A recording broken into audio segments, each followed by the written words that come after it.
Robin Hood wins the Sheriff's Golden Arrow. An English folktale adapted by Karina Barentine, illustrated by David Cockcroft. Introduction. Robin Hood and his band of merry men lived a rugged outdoor life inside Sherwood Forest. While such conditions could be difficult at times, the men found it pleasant to live among the trees, birds, and other animals of their realm.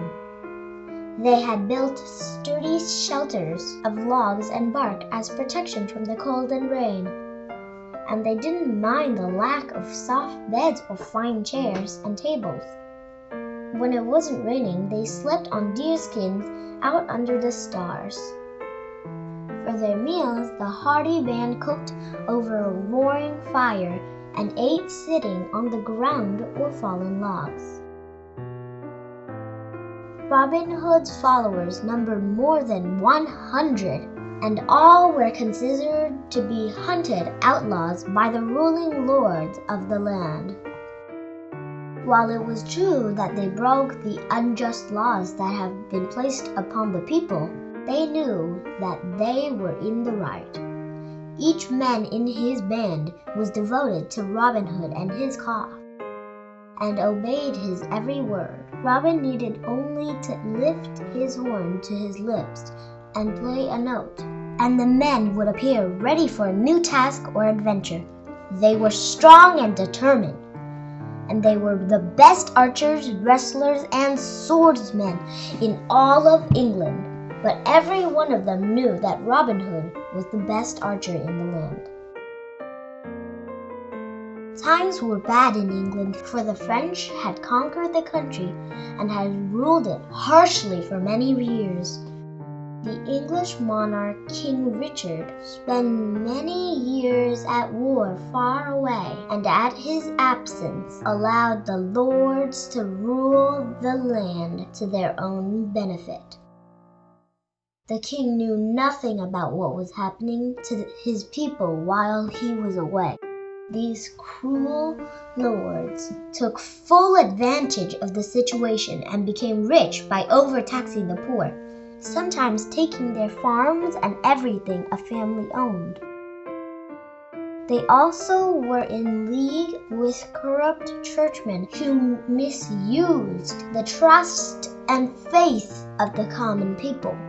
After witnessing these injustices for many years, Robin Hood launched a campaign to steal back what had been stolen. To accomplish this, Robin and his men would rob wealthy travelers who ventured along the roads near Sherwood Forest. They also stole back unjust taxation money.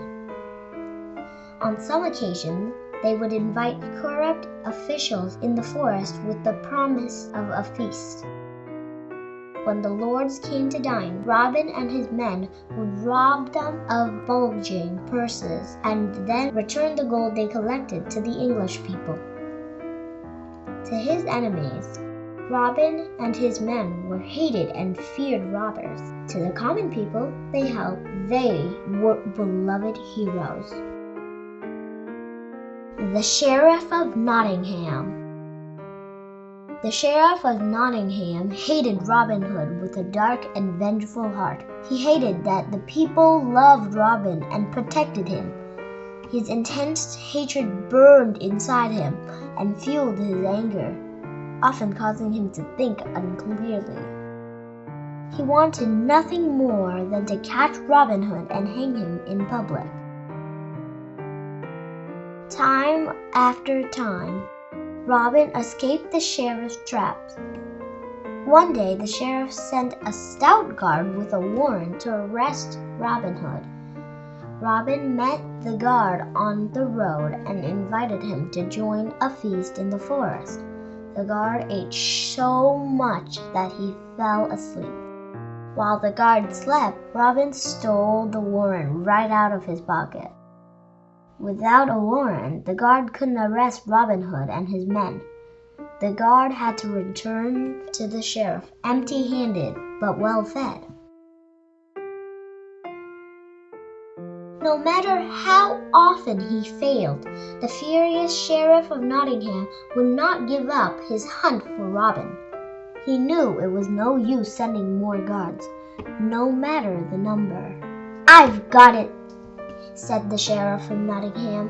"I'll catch him by trickery. I'll hold a great archery festival. All the best archers in England will come here to shoot for the prize I'll create. A gold-covered arrow. Surely that will draw Robin Hood and his men to the contest. Then I can arrest and hang them." Robin Hood and his men prepared to go to the archery contest. They knew that they couldn't wear the familiar green suits they wore to camouflage themselves in the forest.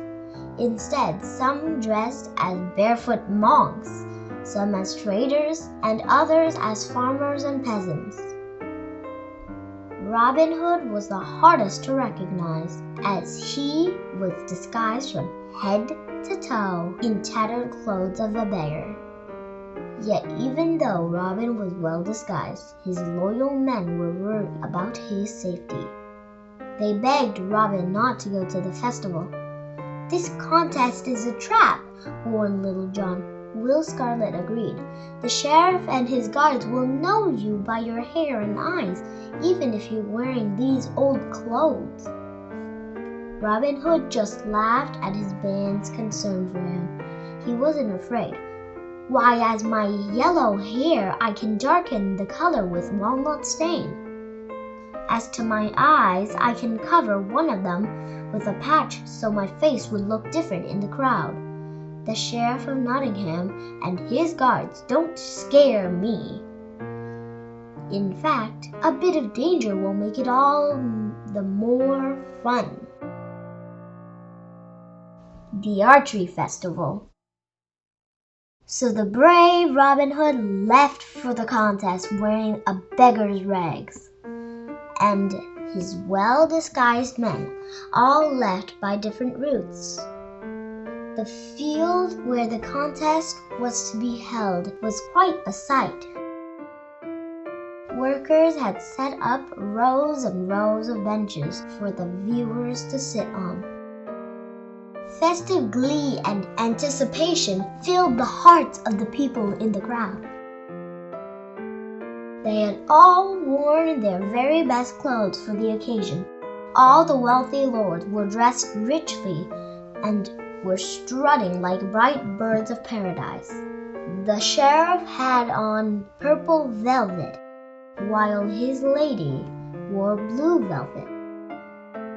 Both outfits were trimmed with pure white fur, and the couple wore broad gold chains around their necks that reflected their prosperity. The sheriff looked everywhere in the crowd for Robin Hood. Unnoticed in his rags, Robin was standing not 10 feet from the sheriff. Although he looked closely at every man's face, the sheriff did not recognize him.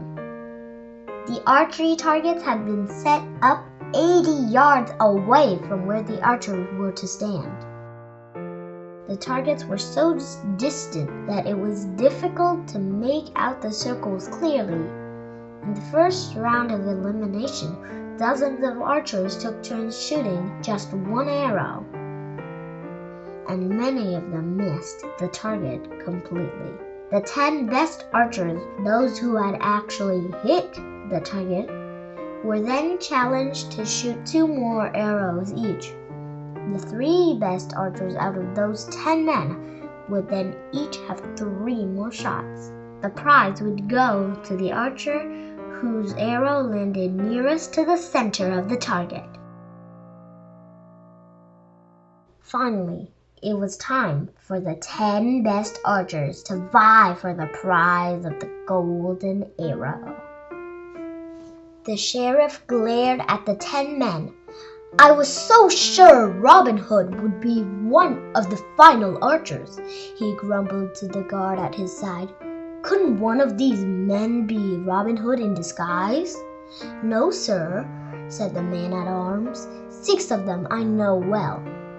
They are the best archers in England. There's Gillo the Redcap, Dickon the Cruikshank, Adam O'Dell, William O'Leslie, Hubbard O'Cloud, and Swithin O'Hertford.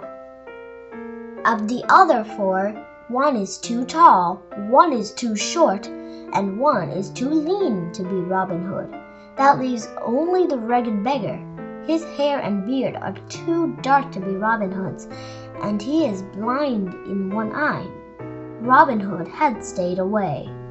The guard was glad Robin hadn't fallen for the sheriff's trap, for he didn't want to see Robin harmed. Robin Hood had many friends among the common people, even among the guards. The sheriff's own guards had helped Robin get away many times. The 10 best archers aimed at the distant targets and let their quills fly. The crowd watched in awe as they cheered as each of the arrows struck near the center of the target. When time came for the last 3 archers to raise their bows, Gillo the Redcap's first arrow stuck only an inch from the center. His second and third were even closer. Then Robin Hood, who looked to everyone like the poorest beggar in England, shot his arrow into the very center. The crowd gasped, then cheered. Adam O'Dell was to shoot next. Instead, he unstrung his bow when he saw the beggar's arrow strike the center so cleanly. "I've been an archer for 40 years, said the man, "and I will never be able to shoot better than that." And so the tattered beggar won the prized gold-covered arrow. But the sheriff's face was scrunched and sour when the time came to give the arrow to him. "You are the best archer I have ever seen," he said. "You shoot even better than that coward Robin Hood, who dared not show his face today. I will pay you well if you join my service." "No, I will not," said the ragged stranger firmly, and he walked quickly away. But the sheriff's words bothered Robin Hood as he walked back to the wood. "I can't bear to have him think I am a coward," he said to Little John. "I will find a way to let the sheriff know I am the person who won his fine gold-covered arrow."